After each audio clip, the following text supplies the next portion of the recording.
Actually Hindi easy தான்.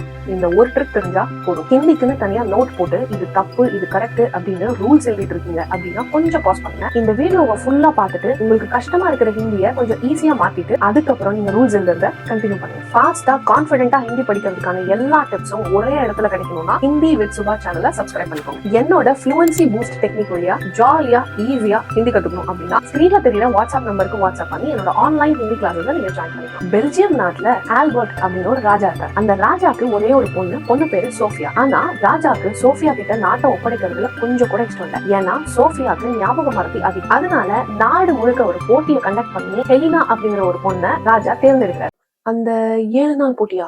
ஹெலினாக்கு இதெல்லாம் சுத்தமா பிடிக்கல. ஏன்னா ஹெலினாக்கு ஒரு டவுட் இருக்கு. தன்னை விட திறமசாலிகள் நிறைய இருந்தும் எதுக்கு ராஜா நம்மளை தேர்ந்தெடுக்கணும்? ஒருவேளை நம்மளோட அப்பா பக்கத்து நாட்டு ராஜாவோட குதிரைகள் எல்லாம் மேனேஜ் பண்ணிட்டு இருக்கிறதுனால நம்மளோட அப்பாவை வச்சு இல்லைன்னா நம்மள வச்சு பக்கத்து நாட்டு ராஜாவை ஜெயிக்கணும்னு குறுக்கு வழி யோசிக்கிறாரு அப்படின்னு ஒரு டவுட் இருக்கு ஹெலினாக்கு. ஹெலினா ராஜா ஆல்பர்ட் கிட்ட கேக்குறாங்க, ஆப் சச் பத்தாயியே. ஆப் நீங்க சச் அப்படின்னா சச்னா உண்மை, பத்தாயியே பத்தாவோ அப்படின்னு சொன்னீங்கன்னா மரியாதை இல்லாம சொல்ற மாதிரி இருக்கும். பத்தாவோ அப்படின்னு இது ராஜா அப்படிங்கறதுனால இல்ல வயசுல பெரியவங்க அப்படின்னா பத்தாயியே அப்படின்னு சொன்னீங்கன்னா சொல்லுங்க அப்படின்னு அர்த்தம். முझे என்ன क्यों ஏன் செலக்ட் இங்கிலீஷ்ல வர அதே செலக்ட் கியா ஆப்னே. இப்ப இந்த ஆப்னேங்கிறத நீங்க முன்னாடியும் போடலாம் பாருங்க. ஆப்னே मुझे क्यों செலக்ட் கியா அப்படின்னு போடலாம். मुझे क्यों செலக்ட் கியா ஆப்னே. கியானா செய்யறது, செஞ்சுட்டாங்க, அதாவது செஞ்சு முடிஞ்ச செயலை நம்ம கியா அப்படி போட்டு யூஸ் பண்றோம் பாருங்க. செலக்ட் கியா அப்படின்னா செலக்ட் பண்ணுனீங்க அப்படிங்கிறதுக்கு கியா சொல்றீங்க. ஆப் சச் பத்தாயியே நீங்க உண்மையை சொல்லுங்க.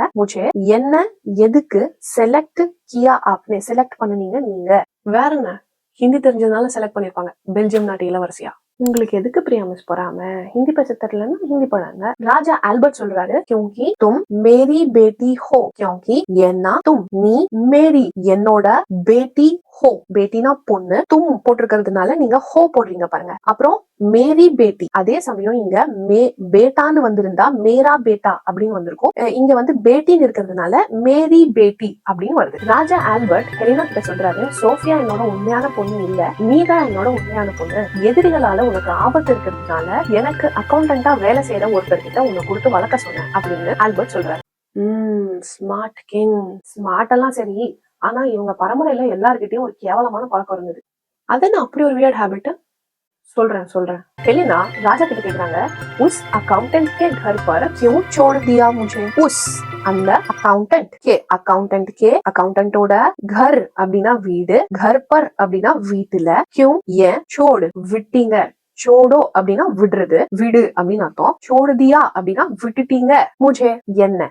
இப்ப இந்த முझेங்கிறது நீங்க முன்னாடியும் போடலாம். मुझे उस अकाउंटेंट के घर पर क्यों छोड़ दिया அப்படின்னு சொல்லலாம். அந்த मुझेவை பின்னாடியும் போடலாம். ராஜா கேக்குறாரு, उस अकाउंटेंट ने तुम्हें क्या सिखाया? अதாவது இங்க இந்த अकाउंटेंट ने அப்படிங்கிறது உதாரணத்துக்கு பாருங்க, ரோமியோ ने ஜூலியட் கோ, டாம் ने ஜெரி கோ. இப்ப இதுல இந்த நேன்னு சொல்றது என்னன்னா ரோமியோ ஜூலியட்டுக்கு, டாம் ஜெரிக்கு, இதுக்குதான் அந்த நடுவுல அந்த நே யூஸ் பண்ணிருக்கீங்க. அக்கௌண்டன்ட் நே தும்ஹே அப்படின்னா அக்கௌண்டன்ட் உனக்கு. கியா சிக்காயா என்ன சொல்லி கொடுத்தாரு. சீக்கோ அப்படின்னா கத்துக்கிறது, சிக்காயா அப்படின்னா சொல்லி கொடுத்தது. பாஸ்ட் டென்ஸ்ல சொல்றீங்க. ராஜாவோட கேள்விக்கு ஹெலினா ஒரு நிமிஷம் யோசிச்சுட்டு, அக்கௌண்டன்ட் அவரோட குழந்தைங்களையும் ஒரே மாதிரி தான் வளர்த்தாரு, எல்லாரும் டெய்லியும் கணக்கு பிராக்டிஸ் பண்ணிக்கிட்டே இருப்போம். நான் ஒரு நாளைக்கு அப்படின்னு சொல்றதுக்கு தின்மே. சில சமயம் வந்து தின் ராத் அப்படின்னு சொல்லும் போது தின்னா பகல், ராத் அப்படின்னா இரவு அப்படின்னு ஆயிடும். தின்மே ஒரு நாள்ல 10 घंटे 10 घंटे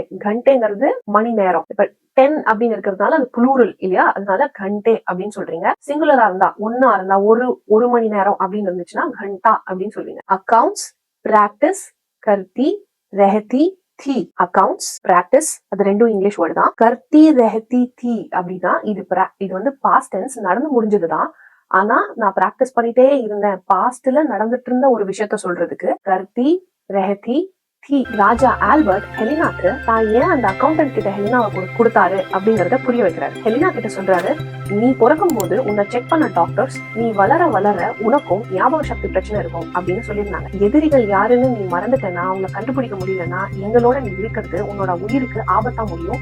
அதனால அந்த அக்கௌண்டன்ட் கிட்ட கொடுத்து உன்னை வளர்க்க சொன்னேன் அப்படின்னு சொல்றாரு. ஞாபக மருதி இருந்தா நல்ல அக்கௌண்டன்டா இருக்க முடியாது. அதனால உன்னை சின்ன வயசுல இருந்தே ஞாபக சக்தியை இன்க்ரீஸ் பண்றதுக்கு என்ன பண்ணணுமோ அதை பிராக்டிஸ் பண்ணி வளர்த்திருக்காங்க. இப்ப இப்ப பாரு நான் வச்ச போட்டியில ஜெயிக்கிற அளவுக்கு உன்னோட ஞாபக சக்தி இருக்கு. ஹெலினாவுக்கு ஆல்பர்ட் சொல்றது புரிஞ்சாலும் தன்னை ஏன் ஒரு அக்கௌண்டன்ட் கிட்ட கொடுத்து வளர்க்க சொல்லணும் அப்படின்னு கோவம். आप भी आपके बेस्ट टीचर से मुझे मेमोरी ट्रिक्स सिखा सकते थे. आप भी आपना நீங்க भी அப்படின்னா நீங்களும் आपके உங்களோட பெஸ்ட் டீச்சர் से பெஸ்ட் டீச்சர் கிட்ட இருந்து मुझे எனக்கு மெமரி ட்ரிக்ஸ் சிखा सकते थे. சிखा அப்படின்னா சொல்லி கொடுத்திருக்க முடியும். सकते थे இப்ப இந்த தே எதுக்கு யூஸ் பண்றீங்க அப்படின்னா பாஸ்ட் டென்ஸ் ஆப் போட்டிருக்கிறதுனால தே போட்டிருக்கீங்க. இதே பாஸ்ட் டென்ஸ்ல வந்து நீங்க ஆப் போடல தும் அந்த மாதிரி போட்டிருக்கீங்க அப்படின்னா மேலா இருந்தா தால முடியும், ஃபீமேலா இருந்தா தீல முடியும். இதுல ஆப் இருக்கு, அதனால தேல முடியுது. ஹெலினாவோட கோவத்தை புரிஞ்சுக்கிட்ட Raja, you don't remember what you study, you remember what you use அப்படின்னு சொல்றாரு.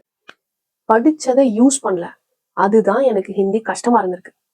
நான் நாளையில இருந்து பிராக்டிஸ் பண்ண போறேன். பிரியா மிஸ், நீங்க நாளைக்குல இருந்து அமைதியா இருந்தீங்கன்னா எனக்கு சந்தோஷமா இருக்கும். நீ இங்கேயே என் கூடயே இளவரசியா இருந்திருந்தேன்னா கணக்கு படிச்சிருப்பேன், ஆனா 10 மணி நேரம் போட்டு பார்த்திருக்க மாட்டேன். மறதி எப்படி சரி பண்றது, ஞாபக சக்தியை எப்படி இன்க்ரீஸ் பண்றது அப்படின்னு உனக்கு சொல்லி தரதுக்கு இந்த 1000 டீச்சர்ஸ் இருந்திருப்பாங்க. ஞாபக சக்தியை அதிகப்படுத்தணுங்கிற கட்டாயம் உனக்கு இருந்திருக்காரு. ராஜா ஆல்பர்ட் பேச பேச ஹெலினா ராஜாவோட அந்த டெசிஷன் அவங்களோட லைஃப்க்கு எவ்வளவு முக்கியமான டெசிஷன் அப்படிங்கறத புரிஞ்சுட்டாங்க. சரி, இப்ப நான் சொல்ற தமிழ் சென்டென்ஸை உங்களால ஹிந்தியில டிரான்ஸ்லேட் பண்ண முடியுதான்னு பார்க்கலாம். ஹெலினா என்னோட பொண்ணு, எனக்கு ஹெலினாவை ரொம்ப பிடிக்கும். இதை ஹிந்தியில டிரான்ஸ்லேட் பண்ண முடிஞ்சா பண்ணி கமெண்ட் செக்ஷன்ல டைப் பண்ணுங்க. தோஸ்தோ, ஹிந்தி ஈஸி தான், ஆனா இந்த படிச்ச ஹிந்திய உடனே யூஸ் பண்ணிடுங்க. ஒரே ஒரு சென்டென்ஸ் தெரிஞ்சா கூட பரவாயில்ல, அதையே 4 இடத்துல யூஸ் பண்ணுங்க. இதை விட்டா உனக்கு ஹிந்தியே தெரியாதா அப்படின்னு யாராவது அவமானப்படுத்தினாலும் பரவாயில்ல, தொடர்ந்து பிராக்டிஸ் பண்ணிட்டே இருங்க. நீங்க இந்த ஒரு வேலையை மட்டும் பண்ணி பாருங்க, கொஞ்ச நாள்ல உங்களுக்கு ஹிந்தி எவ்வளவு ஈஸியா தெரியுது அப்படிங்கிறது உங்களுக்கே புரியும். இந்த ராஜாவோட பரம்பரையில ஒரு வியர்ட் ஹேபிட் ஒண்ணு இருந்தது அப்படின்னு வீடியோ ஆரம்பிக்கும் போது சொன்னேன் இல்லையா, அது என்னன்னா இவங்களுக்கு எதிரிகளால ஆபத்து இருக்கு அப்படிங்கிறதுனால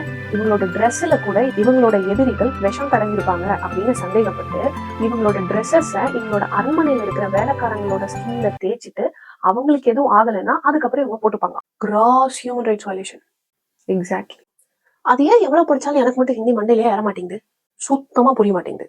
ஆரம்பத்துல எனக்கு கூட தான் மண்டையில ஏறல, எனக்கு கூட தான் ஹிந்தி புரியவே இல்லை. ஆனா இப்ப பாருங்க எவ்வளவு எக்ஸ்பர்ட் ஆயிட்டானு. எக்ஸ்பர்ட்டா? அப்படி ஒண்ணும் தெரியலையே. எனக்கு புரியாத ஹிந்தி எப்படி புரிஞ்சுதுன்னு தெரியுமா? அது ஒரு மேஜிக். தெரிஞ்சுக்கணுமா? ஃபர்ஸ்ட் கமெண்ட்ல வீடியோ லிங்க் இருக்கு, போய் கிளிக் பண்ணி பாருங்க.